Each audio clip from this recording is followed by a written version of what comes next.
Pues es que el artista tiene derecho, digámoslo así, ¿no? A explorar el arte, a explorar la vida, como él sienta que debe hacerlo.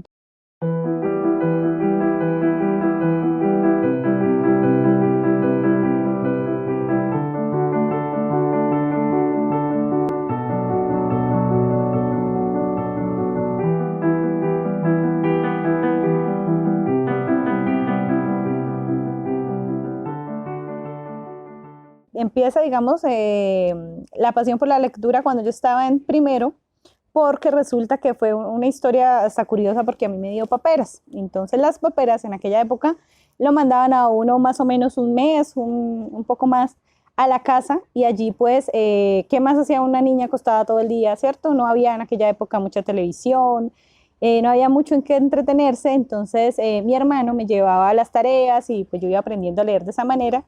Y las primeras historias que yo leí fueron esos cuentos que me mandaba la maestra para que uno pues fuera progresando a la lectura. Entonces esas cartillas de aquella época me gustaban mucho porque traían unos cuentos muy bonitos, cuentos que incluso yo memorizaba porque no tenía más que hacer en esa época. Entonces, pues digamos que de ahí me empezó el gusto por leer.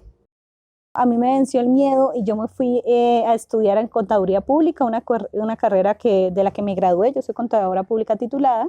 Sin embargo, mientras estudiaba la carrera, yo desarrollé un proyecto con un amigo que se llamó el Centro Literario del Túnel, y ese proyecto pues nos motivaba muchísimo porque hacíamos tertulias literarias. Yo tenía como mucha afinidad con los profesores de lengua castellana de la época y estábamos desarrollando diferentes proyectos, y allí pues me nació la idea de empezar a ser gestora cultural. Hicimos proyectos en los museos, con el Instituto de Cultura, y salieron unas convocatorias del Ministerio de Cultura que yo creo que nos impulsó muchísimo con el tema de la gestión cultural y de la literatura. Hasta ahí pues yo no escribía, sino que lo que hacíamos era promoción de lectura. A finales de 2015 publico un libro que tiene que ver con el tema feminista, porque pues yo había leído por mucho tiempo, por ejemplo, a Florence Thomas, a Simone de Beauvoir, muchas autoras pues de poesía latinoamericana, y yo quería hablar y reflexionar sobre el tema. Entonces hice un libro que se llamó 15 poemas rosados para Violeta, y se empieza como a dar a conocer. Ya me conoce un poco más, no tanto como gestora y promotora, que es en un principio mi trabajo, sino empiezan a llamarme ya como escritora.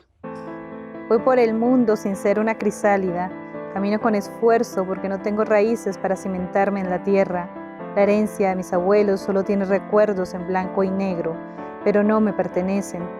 Vengo de todas partes, de la bota, del rancho, del río, del pez, del vientre, de ti, siempre de ti. Intento desembocar en la palabra, única creación que me hace volver a mi forma humana para alejarme de la felina que sigue arañando en el fondo. Y el reconocimiento del arte, creo que todas nos lo hemos ganado a pulso. Hace falta más, hace falta hacer mucho más trabajo. Por ejemplo, en la parte de literatura, las publicaciones, como les contaba, no se hacen a las mujeres, ¿cierto? O hay cierto recelo, o simplemente se olvida de hacer o de incluir a la mujer.